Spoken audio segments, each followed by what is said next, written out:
여기에서 여러분들한테 문제, 이 많은 교복 어떻게 구했을까요? 네? 본인 거? 저 어르신들이요, 80 먹은 어르신이 교복 있으실까요? 어떻게 구했을까요? 그러니까 늘 문화기획자는 예민해야 된다고 얘기했잖아요. 다 구할 수 있다. 어떻게 해요? 자기 딸 거. 그게 방법인데요, 여고 교장 선생님한테 얘기했더니 300벌 구해 주시더라고요. 왜? 이런 겁니다. 교복이 너무나 좋아요. 동복하고 하복이 있잖아요. 11월 2일이라는 글자 보셨죠? 그런데 다 반팔이죠. 하복은 다 집에 장롱에 있다. 사실은 그것을 저는 생각을 해서 쉽게 구했습니다. 그런데 왜 엄마들의 교복 파티라는 것을 왜 했을까요? 저는 이런 생각을 해봤습니다. 이것을 기획을 할 때 어떠한 것을 머릿속에다 염두에 뒀냐면은, 과연 할머니가 여성일까? 내 와이프가 여성일까? 아내라고 하는 그 우리가 보는 그 분들이 과연 여성성이라는 게 뭘까라는 생각을 해봤어요. 시집 와서 자식들 키우느라고 그 다 젊었을 때 그 꽃다운 나이를 다 희생을 해가지고 지금의 가정을 이루었는데, 한 번 교복을 입혀드리면은 나이가 다 10년씩 어려지시더라고요. 아까 보셨죠? 70 넘으신 분들, 껌 짝짝 씹으시는 분들, 남자들이 대부분 군대 갔다 와서 이 그 예비군복 입으면은 개구장이가 된다고 그러잖아요. 똑같아지더라는 겁니다. 제가 이런 얘기를 했습니다. 교복이라고 하는 타임머신을 입고 그 시절 그때로 돌아가는 그 추억을 선사하는 것이 엄마들의 교복 파티라고요. 사실 이 엄마들의 교복 파티라는 것이 보이지 않게 엄청 히트를 친 게 하나 있습니다. 2005년 당시에 사회에서 가장 큰 문제 중에 하나가 저출산 문제였습니다. 애를 안 낳습니다. 그래서 그 저출산 문제를 이 행사와 접목을 시켜보자라고 해가지고 20대 다산왕과 30대 강동구 다산왕을 뽑았습니다. 그랬더니 39 되신 분이 애가 6인 분이 있더라고요. 만으로요. 그리고 29 되신 분이, 이분이 하이라이트였습니다. 29인데 만으로 29인데 애가 6이었습니다. 고등학교 2학년 때부터 계속 나셨어요. 그리고 자식을 낳는 게, 그렇게 애를 낳는 게 자기는 행복이다라고 하는데, 문제가 있습니다. 이분들이 반지하, 남편분은 환경미화원이거든요. 사골세방이 사는 이분인데, 여기에서 39 되신 분은 주목을 못 받았어요, 언론에. 29 되신 분은 저출산 문제라고 하는 국가적인 문제가 있기 때문에 그렇게 주목을 받아서 신문에도 나고 방송에도 나니까 나중에 어떠한 일이 벌어졌는지 혹시 아세요? 6명의 애들의 대학 졸업 때까지의 등록금을 다 마련이 됐습니다. 사실 그게 어떻게 보면은 문화기획가가 꿈꾸는 세상, 보람, 행복이라는 겁니다. 그리고 이분들은 엄마들의 교복 파티 타악단이 만들어져 가지고, 동창회가 만들어져 가지고 아직까지도 이렇게 지금까지도 연주하는 연주팀으로 거듭나게 된 그 계기가 바로 이 행사였었습니다. 이처럼 문화기획가라고 하는 것은 일반적인 이벤트 플래너하고 좀 많이 다릅니다.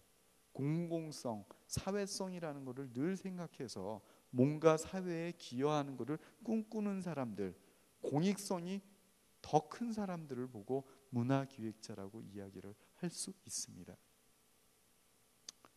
자, 여러분 한번 맞춰보세요. 어떤 축제일까요? 가장 라인업이 별 볼 일 없는 음악 축제가 있습니다, 대한민국에서. 어떤 축제죠? 네? 대학 축제요? 대학 축제가 더 라인업 좋던데요. 5월달 행사인데 3월 1일 현재 돈이 10원 한 푼도 없는데 행사를 치러냅니다. 절대로 스폰서를 찾아가지 않는 기획자가 있습니다. 왜? 귀찮아서. 그리고 기획은 누가 하냐면은 대학생 중심의 기획단을 구성해서 늘 아마추어라는 얘기를 들으면서 하는 음악 축제가 있습니다. 무슨 축제일까요? 그런데 그 축제가 월드 DJ 페스티벌이라는 건데요, 대한민국 최초의 일렉트로닉 페스티벌이라고 하는 역사를 만들었고, 여러분 논리 플래닛이라고 하는 여행 책자 아십니까? 그 책자에 아이폰 어플이 있는데 대한민국에서 5월에 가야 할 3대 축제의 하나로 꼽혔습니다. 종묘대제, 석가탄신일, 그리고 월드 DJ 페스티벌. 그리고 또 하나가, 이 축제를 기획하는 사람은 이 축제만 기획을 하면 욕심만 안 내면 1년을 살 수 있습니다. 6개월 일하고 6개월 놀 수 있는 아주 모범적인 이상향을 그리는 거, 그 축제가 바로 월드 DJ 페스티벌이고 그 주인공이 바로 접니다.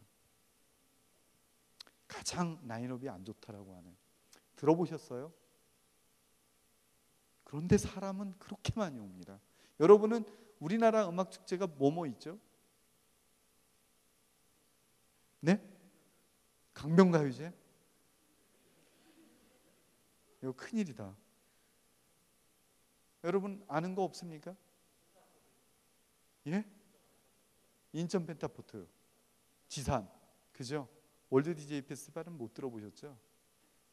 근데 월드 DJ 페스티벌이 인천 펜타포트, 지산 비교를 했을 때 유일하게 수익을 내는 음악 축제입니다.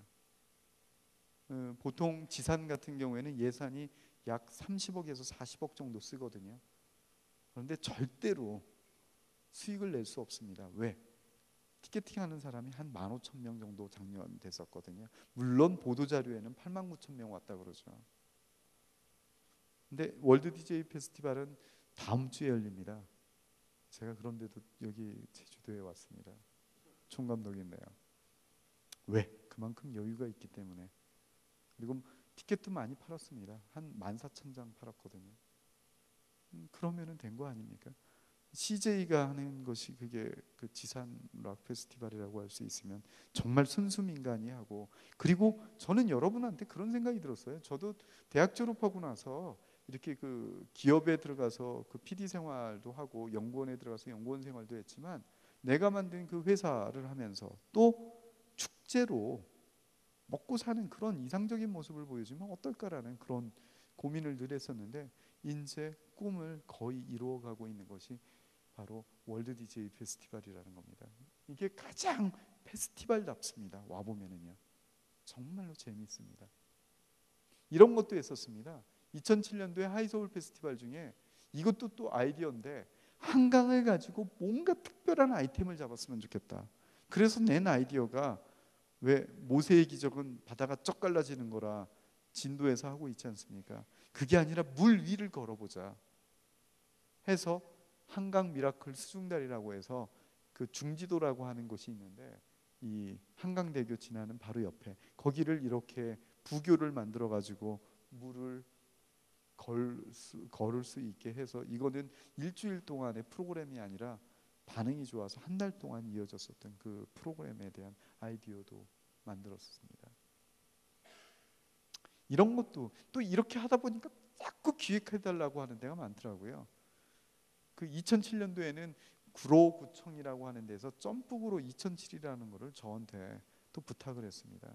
근데 저는 늘 그렇습니다. 제주도에 오면은 제주도에 미칩니다. 구로구에서 의뢰를 하면 구로구에 미칩니다. 근데 구로구 하면 떠올렸었던 게 저는 구로공단이었거든요. 지금은 구로 디지털 단지라고 이렇게 표현을 하는데, 구로 디지털 단지를 가지고 한번 아이템을 내보자라고 고민을 하다가 풀어낸 것이 있습니다. 여러분 인터넷에 들어가면은 그 엠프로텍트라고 하는 거 뜨죠. 그 회사가 구로 디지털 단지에 있거든요. 그러한 회사들을 한번 다 갈 수 있게, 클럽데이처럼 하나의 티켓으로 다 간 것처럼 이 프로그램을 짜면 그런 데를 20군데 이상을 가보게 하는 방법은, 그것도 또 하나의 콘텐츠가 되지 않을까. 그런데 거기에 더 감동은, 예전에 구로공단에서 근무하셨던 공돌이 공순이라고 하는 분들을 초청을 해서 같이 다녀보자 해서 만든 것이 오픈 디지털이라고 하는 이런 행사도 만들게 됐죠. 사실 이것도 기획을 하는 그 스토리를 따져보면 굉장히 재밌는 일들이 많이 있었습니다. 이런 것도 했습니다. 서울 오픈 나잇, 서울 문화의 밤이라는 거 혹시 들어보신 적이 있습니까? 이 행사는 어떻게 만들게 됐냐면은 제가 2000년도에 연구원을 딱 들어갔는데 놀라운 일이 벌어졌어요. 서울시 관광과 공무원을 만나니까 평소에는 절대로 가볼 수 없는 곳을 다 갈 수 있더라고요.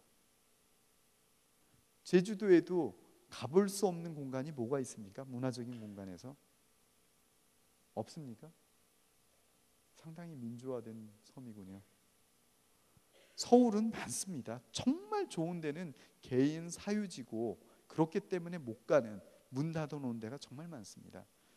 왜 박물관도 보면은 수장고가 정말 볼 게 많거든요. 그런 것처럼 그러한 것을 하루는 열자라고 해서 만든 것이 서울 문화의 밤입니다. 하루는 그날은 다 가볼 수 있게. 그러니까 여러분한테도 저는 아이디어를 내는 것이 다른 게 아니라 그냥 자연스럽다라는 겁니다. 가볼 수 없는 것 갈 수 있게 만들어주는 것, 닫혀 있는 건 열게 하는 것, 그날만. 그러면은 그게 성공을 하더라는 겁니다. 그 구로문화 축제에 가가지고서 꿈을 꿨습니다. 행사장입니다. 저기가 그 행사가 열리는. 근데 바로 옆에 안양천이 흐르더라고요. 2시간을 앉아 있었습니다. 이 안양천이라는 것을 가지고 뭔가 활용할 방법이 없을까? 여러분 무슨 천 걷기 대회 이런 거 많이 들어봤죠? 서울에서는 청계천 걷기 대회 무슨 걷기 대회 이러잖아요. 보통 그런 하천을 끼고서 걷기 대회가 어디를 걷죠? 이렇게 강 옆을 걷죠. 근데 저는 2시간 동안 앉아 있다가 그냥 들어갔습니다. 한복판으로. 저희가 깊을까요? 가끔은 깊어집니다. 그런데 4월달 갈수기가 되면은 발목 정도밖에 안 옵니다. 물도 굉장히 깨끗합니다. 모래가 정말 한 30cm 이상 아주 부드러운 모래가 깔려 있습니다. 그래서 만들었죠. 이렇게. 바로 먼저 보여줬었던 영상에서는 한강에 이때 그 장마가 져가지고 너무 수심이 깊어져가지고 옆으로 갔고 그 다음에 드디어 성공을 했습니다. 이렇게 걷기 대회인데 하천 중심으로 걷게 만든 이 안양천 물길 퍼레이드라고 하는 것입니다. 이렇게 이런 기획도 제가 기억에 남는 그 기획입니다. 그러니까 이런 거죠. 마라톤 대회를 열면 대부분 도로에서 열리잖아요. 저는 유재현 감독식의 마라톤 대회는 어떻게 만들 거냐 이러냐면은 저는 이런 마라톤 대회 만들고 싶어요. 아파트 단지에서 마라톤 대회를 하는 거예요. 아파트 단지에서 마라톤 대회 어떻게 하죠? 고층 아파트입니다. 20층, 30층. 그렇죠. 계단으로 올라갔다가 계단으로 내려왔다. 이거 죽어날 겁니다. 그렇죠? 저는 그게 마라톤 대회예요. 왜? 있는 지역 지물이라는 거를 활용을 해가지고서 마라톤 대회도 만들 수 있다라는 거죠. 고정관념이라는 거를 깬다라면 걷기 대회도 물을 중심으로 해서 물 속에 들어가서 걷기 대회도 만들면은 이날 방송사 헬기까지 떴었거든요. 이런 일이 벌어진다라는 겁니다.